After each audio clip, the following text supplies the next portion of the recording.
Iran membara. Mayoritas rakyat Iran itu dikabarkan ingin perubahan. Pada saat video ini dibuat, hari ini kan tanggal 14 Januari ya. Nah, situasinya memang tidak sekencang ketika demo-demo di awal ya. Cuman yang menariknya sekarang kalau di awal-awal demo itu kan kebanyakan demonstran itu mengarahkan protes ke arah pemerintahan. Nah, sekarang ini yang pro pemerintah juga sudah mulai bergerak, juga tidak kalah masifnya. Jadi, kita mundur ya, sekitar seminggu yang lalu itu kan banyak sekali narasi yang muncul di sosial media ya. Yang menggelitik itu adalah narasi-narasi yang mengatakan bahwa rakyat Iran berbondong-bondong meninggalkan Islam dan ingin kembali kepada jati diri Persia. Ekonomi Iran runtuh karena sok menantang Israel. Rakyat Iran berharap Amerika dan Israel sebagai penyelamat. Serius, Bolo. Bangsa yang puluhan tahun dihajar sanksi dan perang, terus minta solusi kepada pihak yang selama ini ngebukin mereka. Tidak kalah riuhnya juga ya, jadi kaum pemuja bangsa pilihan Tuhan ini kan bersorak-sorai ya, bikin gambar singa Persia yang disandingkan dengan gambar singa Israel misalnya ya. Mereka-mereka ini ya, terutama pemuja bangsa pilihan Tuhan yang ada di negeri Konoha ini, itu kan sekitar 2-3 bulan lalu kan teriak-teriak ya menghujat bangsa Iran ya. Sekarang mereka bersikap seolah-olah si paling saudara. Kemudian ketika ada video-video yang mengglorifikasi para demonstran yang katanya ingin menghancurkan Islam di Iran, mereka berkomentar secara lucu ya. Jadi ya baru kali ini ada pemberitaan yang cerdas, netral gitu kan. Jadi ketika beberapa bulan lalu ada pemberitaan bahwa Tel Aviv, Haifa itu dibombardir oleh rudal-rudal Iran, ya katanya bangsa pemuja pilihan Tuhan itu adalah berita yang tidak cerdas dan tidak netral. Tapi oke lah, kita akan ngebahas dikit. Apakah demonstrasi besar-besaran ini adalah tanda akhir dari Republik Islam Iran? Dan apakah Iran yang selama ini kita kenal sebagai negeri Muslim itu hanya akan tinggal kenangan? Dan tidak kalah menarik ya, kalau Bolo-Bolo sering mengikuti video saya selalu berbicara tentang keunikan sistem tata negara di Indonesia. Seberapa banyak di antara Bolo-Bolo yang paham bahwa sistem tata negara Indonesia itu sebetulnya sangat mirip dengan Iran.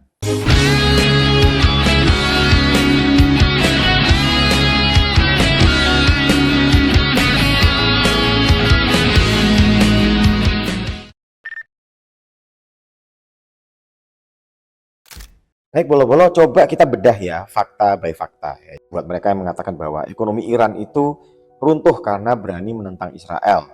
Sebetulnya ini nggak benar ya. Jadi Iran itu sebetulnya sudah megap-megap. Ya, jauh sebelum itu ya. Dia puluhan tahun disanksi secara internasional. Kemudian korupsinya juga tinggi ya, inflasi, kemudian pengangguran yang meningkat dalam beberapa tahun terakhir ya. Jadi sebetulnya konflik dengan Israel beberapa bulan lalu itu cuman mempercepat proses kejatuhan Iran ya. Jadi ibarat kalau orang sakit parah kemudian kehujanan kan juga bukan berarti dia sakit karena hujan kan gitu. Fakta kedua ya, kejatuhan Republik Islam Iran itu adalah tanda-tanda kehancuran Islam di negeri Iran ya. Nah sebetulnya Bolo-Bolo, andai kata pun kemudian hari Republik Islam Iran itu jatuh, itu ya nggak otomatis berarti deislamisasi ya. Jadi ini ada banyak sekali bias yang beredar di media sosial yang memang itu di satu sisi juga memang di framing ya dengan media-media barat yang punya kepentingan terhadap kepentingan negara-negara adikuasa gitu ya. Jadi sebetulnya kalau kita melihat apa yang terjadi di Iran dalam bingkai yang utuh, sebetulnya kebanyakan rakyat itu menolak apabila agama dijadikan sebagai alat kekuasaan negara. Tidak serta-merta tuh yang diserang tuh Islamnya bukan, tapi bahwa mereka nggak suka para petinggi negara dengan mengatasnamakan agama, kemudian merasa bisa berbuat semena-mena terhadap rakyatnya sendiri gitu ya. Kemudian fakta ketiga ya di situ dikatakan bahwa terjadi murtad massal di kalangan rakyat Iran. Jadi dikatakan bahwa konon sampai 60% rakyat Iran itu sudah meninggalkan Islam. Tapi sebetulnya kalau dari kita lihat dari data bahwa ya nggak seperti itu sebetulnya. Tapi betul bahwa ada semangat sekularisasi yang meningkat ya, terutama di kalangan generasi muda gitu, bahwa banyak yang keluar dari Islam itu mungkin betul ya, tapi ketika dikatakan bahwa terjadi bahwa sebagian besar masyarakat Iran itu meninggalkan Islam, menurut data yang objektif tidak seperti itu, tapi bahwa request untuk Iran menjadi lebih demokratis, lebih sekuler itu betul, dan ini tren dunia ya, nggak cuma di Iran, tidak terkecuali di Indonesia. Oh ya, jadi jangan salah, di Indonesia itu sebetulnya banyak orang yang sudah menjauh dari agama, menjadi lebih agnostik, atau bahkan keluar dari apapun agama itu. Jadi ini tren dari generasi zaman now. Nah, kemudian fakta keempat, nah ini menarik juga nih, dikatakan bahwa katanya rakyat Iran ini mengharapkan bantuan dari USA dan Israel. Kan ada foto, beredar video yang memperlihatkan demonstran mengibarkan bendera Israel, entah itu benar atau tidak, atau itu tempat lain yang kemudian dicomot, di framing sebagai salah satu kejadian di demonstrasi di Iran. Ya, kalau dikatakan rakyat Iran itu berharap atau gembira menginginkan USA dan Israel untuk membantu mereka, itu kan maunya kaum pemuja bangsa pilihan Tuhan. Ya, saya yakin ada ya di Iran ya yang seperti itu, tapi saya pikir minoritas ya. Banyak sekali video juga yang secara tegas menunjukkan bahwa rakyat Iran ingin perubahan, tapi mereka tidak ingin kalau perubahan itu ada campur tangan dari Amerika dan Israel. Iranian, can you please stop taking the Israeli flag to the pro-Iran protest? Because first of all, what the fuck does Israel have to do with the liberation of Iran?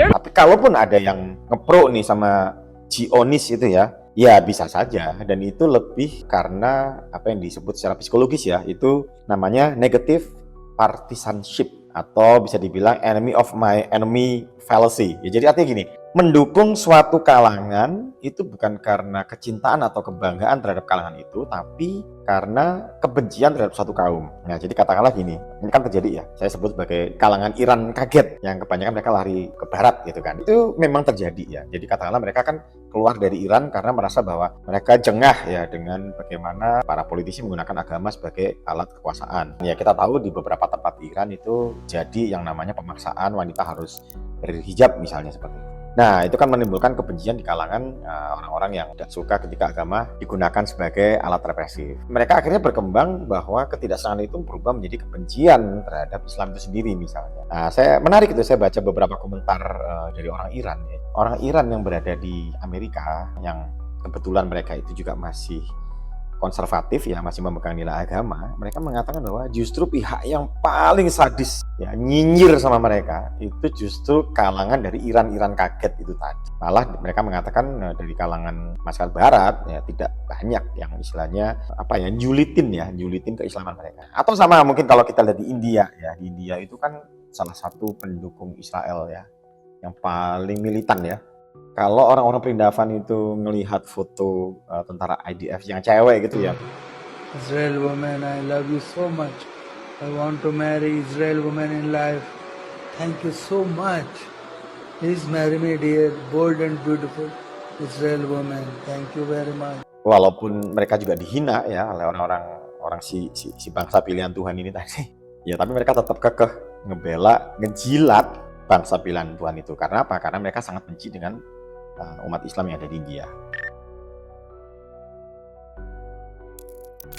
Yang menarik adalah sekarang nama dari Reza Pahlavi itu mulai digaungkan sebagai figur yang akan memimpin Iran di masa depan. Siapakah Reza Pahlavi? Dia adalah putra dari Shah Iran ya. Jadi Shah Iran itu adalah penguasa monarki ya, penguasa Iran di tahun 70-an yang kemudian digulingkan oleh revolusi Iran yang dipimpin oleh Ayatullah Khamenei. Nah, jadi ceritanya bolo-bolo ya, sampai tahun 70-an Iran itu kan dipimpin oleh monarki ya, keluarga kerajaan dari yang disebut sebagai Shah Iran. Ketika revolusi Iran itu berkobar ya, Shah Iran ini digulingkan dan akhirnya Iran berubah menjadi negara Republik Islam yang kemudian dipimpin oleh para ulama. Nah, sekarang ini muncul narasi bahwa Reza Pahlavi siap kembali ke Iran untuk memimpin kejayaan Iran, yang menurut banyak orang bahwa Iran itu bukan Arab. Iran itu adalah bangsa Persia yang punya masa kejayaan ribuan tahun dengan kebudayaan Persianya yang agama mayoritas adalah Zoroastrian gitu ya. Sehingga narasinya adalah bahwa Islam itu dipaksakan untuk dianut oleh rakyat Iran. Tapi apakah benar katakanlah Republik Islam Iran itu tumbang, Reza Pahlavi ini bisa mengembalikan masa kejayaan Iran di masa Persia? Kalau kita lihat ya, kita nggak perlu berpikir terlalu jauh ya, mikirin Iran di zamannya Darius atau zamannya Xerxes seperti itu.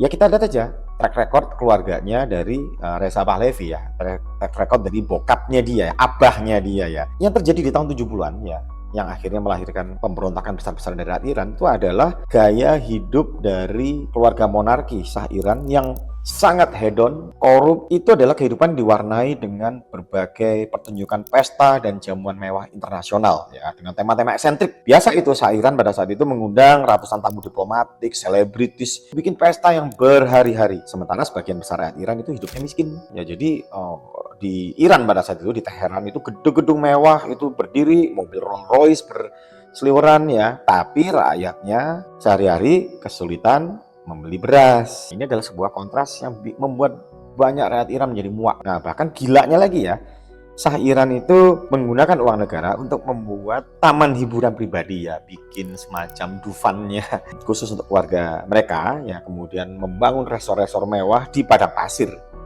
Untuk siapa? Bukan untuk rakyat, tapi untuk dirinya dan untuk elit ya, keluarga ya Allah. Jadi ya pada saat itu ya rakyat Iran itu menjerit karena inflasi dan kemiskinan. Tapi Shah Iran itu menjerit karena kue ulang tahunnya kurang norak desainnya. Atau marah ketika dia ulang tahun, kemudian nggak ada yang muterin lagu hari ini. Oke, selain rezim Pahlavi itu korup, ya, kebarat-baratan. Nah, jangan lupa rezim tersebut juga represif, ya, artinya kejam terhadap rakyatnya sendiri. Dulu pada zaman Shah Iran itu terkenal ada sebuah polisi rahasia yang namanya Safak. Jadi Safak itu polisi rahasia yang sangat mengerikan, mengintai masyarakat, menangkap, menyiksa, bahkan membunuh ya. Jadi mirip Gestapo-nya Hitler ya di zaman Nazi. Dan menariknya, Safak ini ternyata dilatih oleh bukan Sintayong, tapi dilatih oleh CIA dan Mossad. Kalau narasi yang beredar saat ini adalah merindukan bahwa Iran yang maju di tahun 70-an. Sebetulnya pada saat itu bukannya Iran itu maju gitu ya. Karena pada saat itu kehidupan tidak lebih daripada hedonik westernisasi. Nah, kan ada beberapa nih konten di medsos ya, foto, video yang memperlihatkan wanita-wanita Iran yang pada saat itu kehidupannya benar-benar kayak orang barat gitu ya. Kemudian dikatakan bahwa Iran lebih maju, sekarang lebih mundur karena semua harus pakai hijab gitu ya. Ya padahal nggak gitu juga sih. Kan sekarang kita ada sosial media ya. Kita bisa lihat kok ya sebelum terjadinya protes besar ini, kehidupan di Teheran gitu ya. Banyak yang nggak pakai hijab. Ya mungkin di beberapa tempat ya kayak di Indonesia lah ya. Dikatakan kalau Indonesia itu negara yang fanatik memaksakan syariat Islam, kan ternyata cuma di beberapa daerah saja. Kemudian tapi di framing dan ditonton oleh luar negeri seolah-olah seluruh Indonesia seperti itu. Makanya pada saat itu karena rakyat Iran sudah muak dengan keluarga Pahlavi, rakyat Iran itu dari berbagai kalangan itu bergerak untuk menumbangkan rezim Shah Iran ya. Jadi kaum nasionalis, kaum kiri ya, komunis, kaum intelektual, dan tidak lupa adalah kaum agamis atau para ulama. Rezim Shah Iran yang di-backup oleh Amerika itu sangat mewaspadai pergerakan kaum intelektual dan kaum kiri. Ya, kita tahu pada saat itu kan terjadi perang dingin ya antara pihak Amerika dengan Soviet ya, blok komunis ya. Nah, sementara kaum ulama itu justru cenderung dipandang sebelah mata ya, karena dia mendeso gitu ya. Tapi karena perjuangan para ulama itu masuk di mimbar-mimbar masjid, jadi perjuangannya lebih membumi. Jadi maka ketika rezim itu tumbang, kaum ulama bisa menyalip di tikungan sehingga menjadi pemenang revolusi. Yang pada saat itu Iran diproklamirkan sebagai Republik Islam. Nah, pada saat Republik Islam berdiri, sebetulnya rakyat Iran itu tidak terlalu peduli ya siapa yang menang gitu ya. Yang penting Shah Iran tumbang gitu loh. Nah, ya jadi di awal mereka juga berharap pada kepemimpinan para ulama itu ya. Sampai pada suatu waktu rakyat Iran mulai merasa aduh ini kok mulai nggak beres ya. Jadi pada bulan Maret 1979 Ayatullah dan para mullah ini kemudian mengumumkan wajib berhijab ya, tepatnya pada bulan Maret 1979. Kadang kaum agamis gitu amat ya. Jadi hal pertama yang masuk dalam pikiran mereka tentang perbaikan akhlak, perbaikan peradaban itu adalah apa? Soal memakai selembar kain. Sejak saat itu, rakyat Iran mulai sadar bahwa ternyata diktator sekuler ya, diktator monarki yang terjadi sebelumnya itu telah berubah menjadi diktator agamis. Ya, jadi memang ternyata perjuangan atas nama agama pun sangat rentan untuk berubah menjadi diktatorship. Halo para pendukung khilafah. Artinya begini, kalau oke, katakanlah kita setuju bahwa Republik Islam Iran hari ini adalah bobrok, korup, tidak demokratis ya. Harusnya acuan kalau kita berharap bangsa Iran ini bisa bangkit peradabannya itu bukan Reza Pahlavi, tapi Muhammad Mossadegh. Muhammad Mossadegh itu siapa? Dia adalah Perdana Menteri Iran yang berkuasa tahun 50-an ya. Dan beliau terpilih secara demokratis. Tapi kemudian di tahun 53 Shah Pahlavi ya dengan dukungan Amrik and the gang, nah menggulingkan si Mossadegh ini. Kenapa digulingkan? Ya saya pikir bolo-bolo bisa mengira-ngira ya. Iya, ini kan selalu soal duit ya kan. Nah jadi Mossadegh itu pada saat kepemimpinan dia di Iran, dia melakukan kebijakan nasionalisasi minyak terhadap ladang-ladang minyak yang dikuasai oleh perusahaan-perusahaan dari Amerika dan Inggris ya pastinya Amrik dan Inggris marah besar, makanya dia akhirnya mencari boneka ya, jadi keluarga Pahlavi itu kemudian disponsori dan akhirnya bisa menggulingkan kepemimpinan dari Mossadegh yang terpilih secara demokratis. Bolo-bolo mungkin belum banyak yang tahu ya bahwa Iran itu sebetulnya sudah menjadi negara demokrasi sejak tahun 1906. Mossadegh seperti yang sudah saya katakan tadi, dia terpilih melalui demokrasi. Jadi jelas buat Amrik and the gang, it's never about democracy, but tulis di kolom komentar.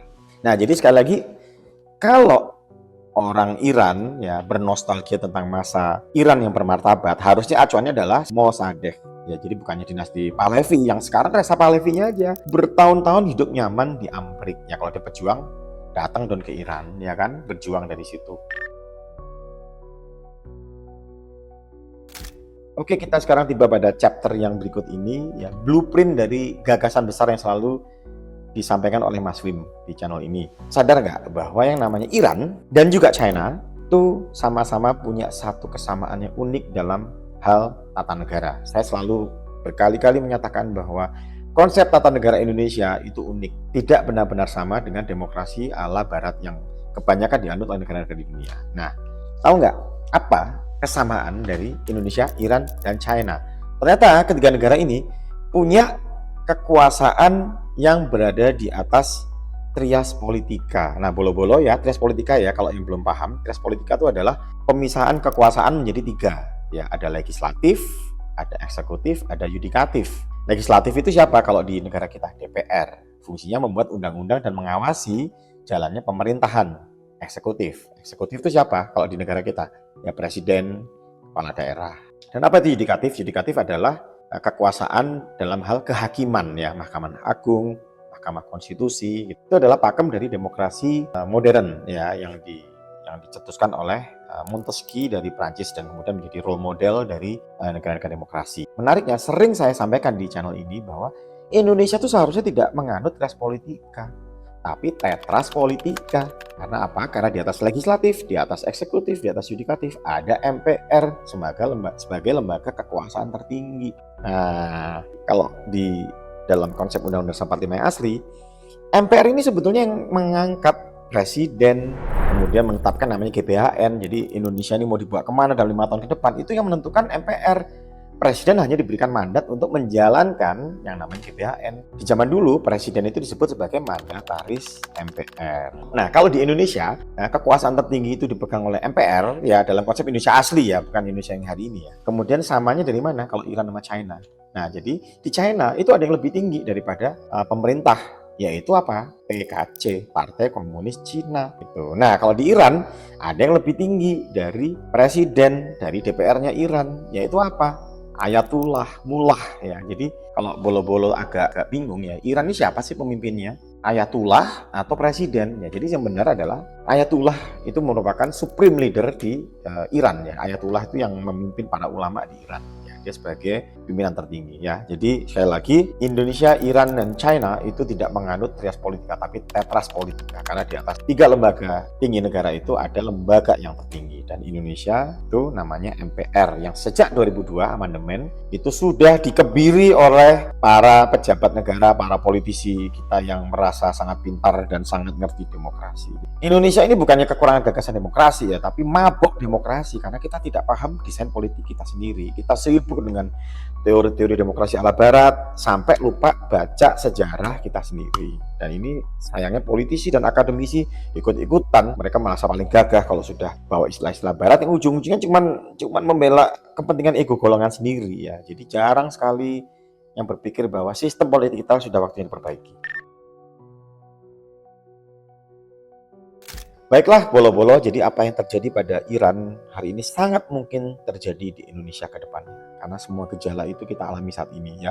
Korupsi yang akut, hukumnya rusak, pejabat yang berkualitas rendah, ekonominya seret, lingkungan yang terus dihancurkan. Dan itu semua bukan kebetulan, itu adalah cerminan dari sistem politik yang busuk. Kita boleh belajar dari Iran soal kembali ke jati diri, tapi ya jangan meniru gagal fokusnya dengan nostalgia palsu. Makanya kembali ke jati diri, ya kita doakan bahwa Iran, rakyat Iran juga akan bisa kembali ke jati diri, ke peradaban yang besar ya. Tapi semoga tidak gagal fokus, bagaimana orang Indonesia juga boleh ya kembali ke jati diri, tapi juga jangan gagal fokus ya. Kita boleh mengenang kejayaan Majapahit ya sebagai bangsa besar yang disegani. Tapi ya bukan berarti kita harus balik ke zaman kerajaan, kemudian rajanya merasa sebagai titisan dewa gitu. Atau Indonesia itu jaya kalau semuanya mau balik ke Hindu Buddha misalnya gitu ya, enggak gitu juga ya. Ya biarlah yang Hindu Buddha dengan keyakinannya, Islam dengan keyakinannya, Kristen dengan keyakinannya, sepanjang itu tadi Bhinneka Tunggal Ika. Saling menghormati, respect, dan saling kompak ya membawa kemajuan untuk Indonesia. Nah artinya ketika kita menggaungkan kembali ke jati diri Indonesia, itu seperti yang sering saya sampaikan di channel ini adalah kembali menjadi bangsa Indonesia. Kembali kepada tujuan bangsa ini terlahir, menyatakan kemerdekaannya, dan membentuk negara kesatuan Republik Indonesia yang berdasarkan pada Pancasila sebagai filsafat bangsa Indonesia. Jadi mari kita tentukan arah sendiri, kita mau bawa kemana Indonesia ini ke depannya, kita perkuat fondasinya, perbaiki aturan mainnya, dan semoga kita menjadi bangsa yang tidak lagi tergantung pada siapapun kecuali pada diri sendiri.